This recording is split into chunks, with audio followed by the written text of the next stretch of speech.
Hi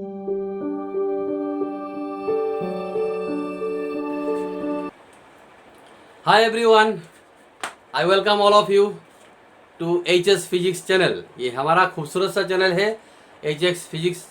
आपको welcome करता हूँ और मैं डॉक्टर अविनाश शुक्लवैद्य हर वक्त आपसे जुड़ा रहता हूँ। तो आज भी हम जुड़े रहेंगे और होप करते हैं कि हम आज के लेसन भी समझ पाएंगे। ठीक है, तो आज पढ़ेंगे हम यूनिट ऑफ हीट।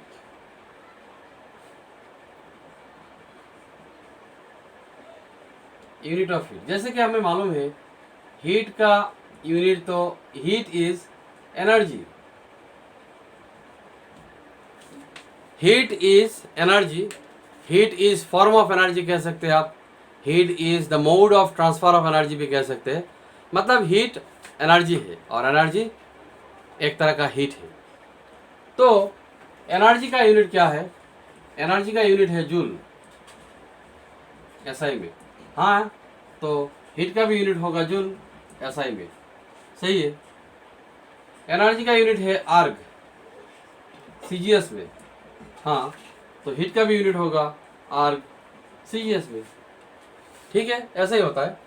तो एनर्जी का यूनिट ऐसा यूनिट जूल है, एनर्जी का सीजीएस यूनिट आर्ग है। तो हीट का भी ऐसा यूनिट जूल है, हीट का सीजीएस यूनिट आर्ग है। ये तो मालूम है हमें, ये हमने पहले भी पढ़ चुका है। लेकिन आज जो पढ़ने जा रहे हैं, most important unit of heat is calorie. Calorie एक अलग यूनिट है हीट का। हीट को समझने के लिए, हीट को जानने के लिए, आसानी के लिए हीट का एक अलग सा यूनिट है कैलोरी। कभी कभी हम इसको सीजीएस के साथ साथ जोड़ देते हैं। Actually calorie is not the CGS unit of heat, फिर भी हम उसको डाल देते हैं। तो कैलोरी क्या, कहाँ से आया और कैलोरी क्या है? देखो, कैलोरी यूनिट ऑफ हीट कहाँ से आया? हीट को स्टैंडर्डाइज करने के लिए, यूनिट ऑफ हीट को स्टैंडर्डाइज करने के लिए हमने वाटर का सहारा लिया। किसका सहारा लिया? वाटर। तो वाटर हमने ले लिया। तो वाटर लेना है तो कितना लेना है, इसका भी स्टैंडर्डाइज करना चाहिए। 1 ग्राम ऑफ वाटर ले लिया। ठीक है, 1 gram of water, 1 gram of water ले लिया। उसका टेम्परेचर माप लिया। टेम्परेचर कितना है? मानो कि room temperature 30 degree. We have taken 1 gram of water and उसका टेम्परेचर माप लिया 30 डिग्री है। इसके बाद हमने इसको हीट देना चालू कर दिया। वी आर सप्लाइंग हीट और टेम्परेचर इसका बढ़ रहा है। टेम्परेचर इसका बढ़ रहा है, टेम्परेचर तो बढ़ेगा। तो T2 जब ये 31 डिग्री हो गया तब हमने हीट देना बंद कर दिया। हीट देना बंद कर दिया। 1 ग्राम वाटर को 1 डिग्री गर्म करने के बाद हमने हीट देना बंद कर दिया। तब तक जितना अमाउंट ऑफ हीट लग चुका था और जितना अमाउंट ऑफ हीट एब्जॉर्ब कर चुका था 1 ग्राम ऑफ वाटर, उसका टेम्परेचर 1 डिग्री बढ़ाने के लिए, उसको कहते हैं 1 कैलोरी। मतलब 1 ग्राम वाटर को 1 डिग्री गर्म करने के लिए, मैं फिर से कह रहा हूं, 1 ग्राम वाटर को 1 डिग्री गर्म करने के लिए जितना अमाउंट ऑफ हीट चाहिए होता है, जितना अमाउंट ऑफ हीट चाहिए होता है, उस अमाउंट ऑफ हीट को हम कहते हैं 1 calorie of heat. 1 calorie of heat, वहां से आया कैलोरी का यूनिट। हीट का एक यूनिट आया कैलोरी। मतलब calorie is the unit of heat in terms of water.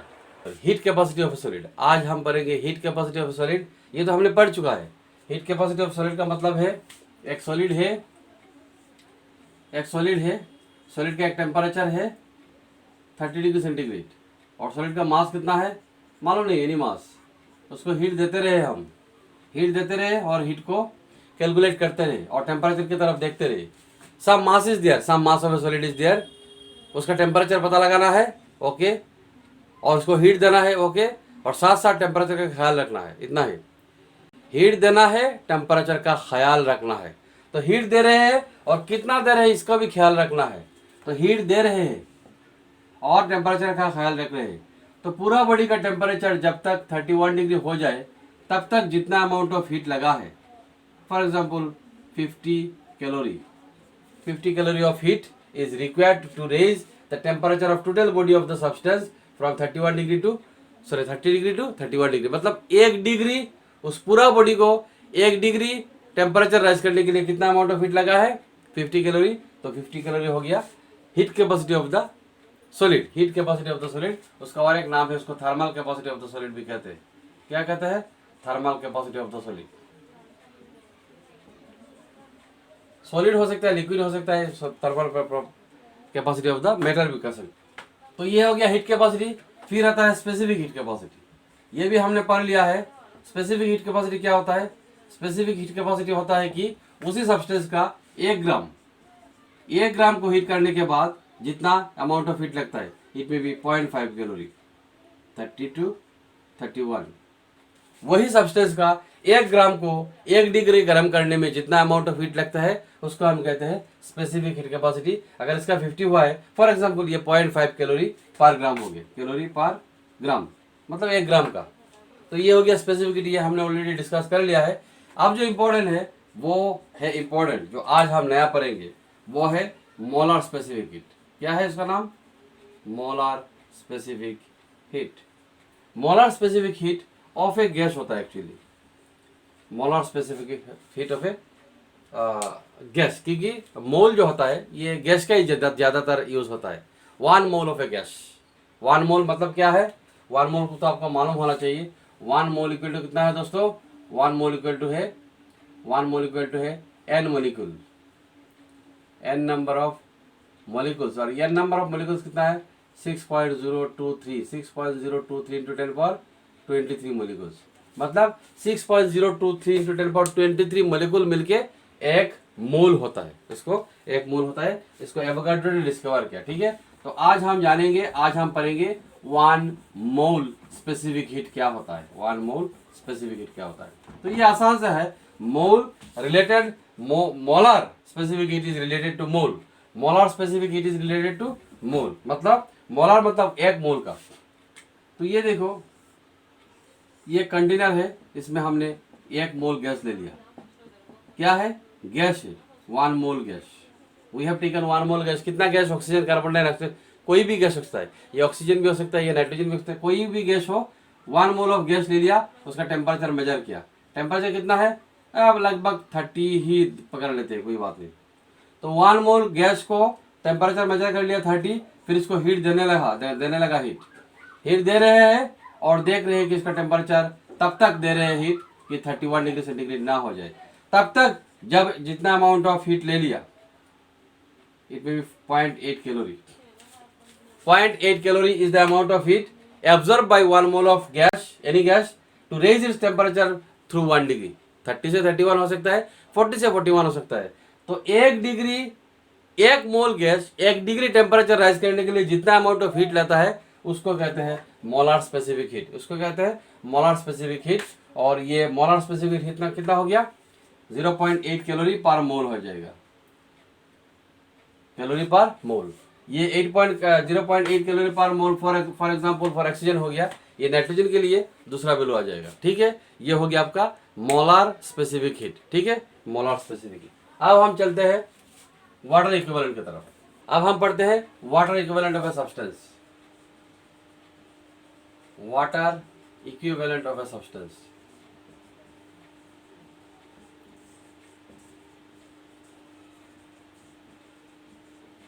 ये water equivalent of a substance क्या है? देखो, नाम पे पता चलता है कि वाटर होगा और इक्विवेलेंट मतलब इक्वल होगा, कुछ समथिंग इक्वल होगा।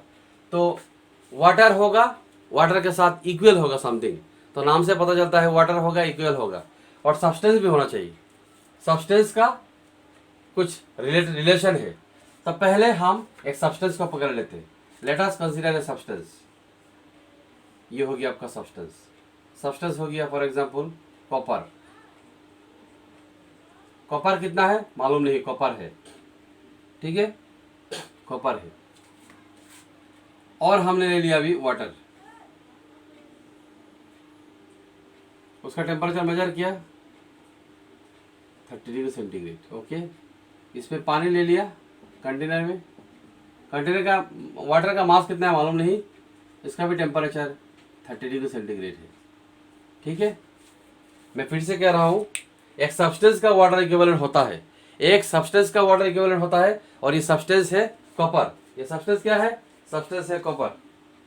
तो एक सब्सटेंस का वाटर इक्विवेलेंट निकालना है तो सब्सटेंस है कॉपर और वाटर तो चाहिए, ये है वाटर। अभी इक्विवेलेंट का बात है। इक्विवेलेंट क्या होता है, देखो दोनों का टेम्परेचर हमने माप लिया, इसका मास कितना है मालूम नहीं, इसका मास कितना है मालूम नहीं, इसका मास का जरूरत ही नहीं, क्योंकि इस सब्सटेंस का हमें वाटर इक्विवेलेंट निकालना है, तो मास का जरूरत नहीं, मास का बिल्कुल ही कनेक्शन नहीं है। इस सब्सटेंस का वाटर इक्विवेलेंट कितना है, यहाँ में मास कितना है वाटर का पता नहीं, व्हाटएवर में भी, तो हम दे रहे हैं, क्या दे रहे हैं हम दे रहे हैं हीट।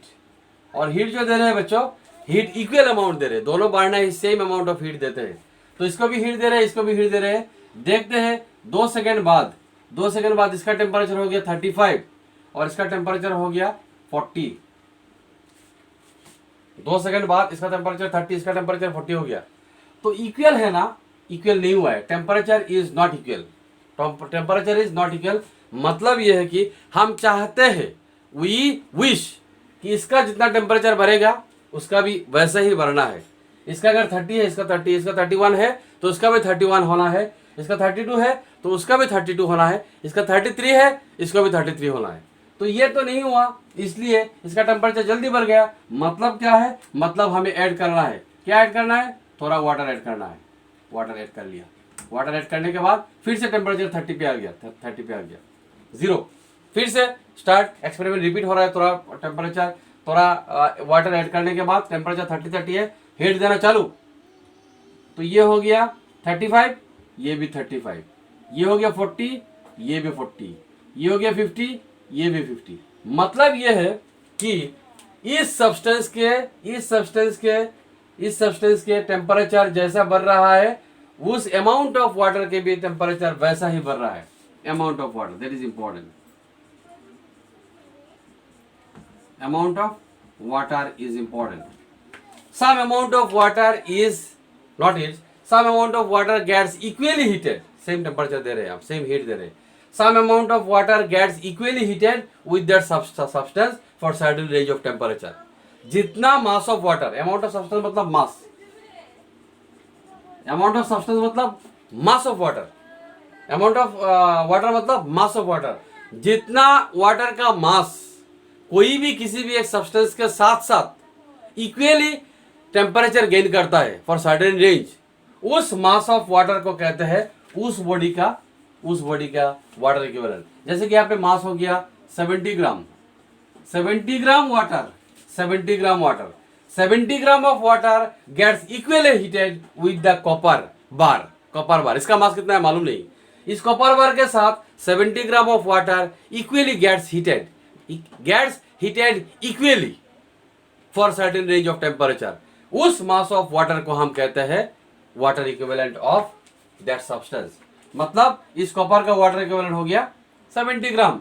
तो बुकिश लैंग्वेज में आपको अगर लिखना है आपको वाटर इक्विवेलेंट का डेफिनेशन, तो ये होगा कि mass of water which gets heated equally with that substance for certain range of temperature is known as water equivalent of that substance।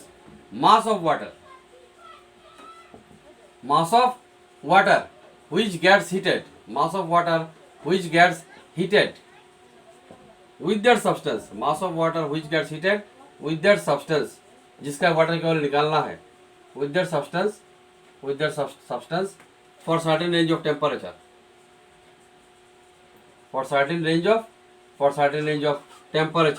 for certain range of temperature, that amount of mass is known as water equivalent of that substance। मतलब copper का हो गया, ठीक है, copper का water equivalent हो गया 70 ग्राम। मतलब इस कॉपर अगर चेंज हो जाए तो वाटर इक्विवेलेंट भी चेंज हो जाएगा। तो वाटर इक्विवेलेंट का यूनिट होता है मास। SI unit of water equivalent is kg। SI equivalent of water equivalent is kg and CGS is gram. Water equivalent का यूनिट हो गया ग्राम इन CGS, वाटर इक्विवेलेंट का हो गया यूनिट kg इन SI। मतलब ये मास है तो मास ऑफ वाटर। ठीक है, तो आज के लिए इतना ही, तब तक stay safe and stay blessed. Take care.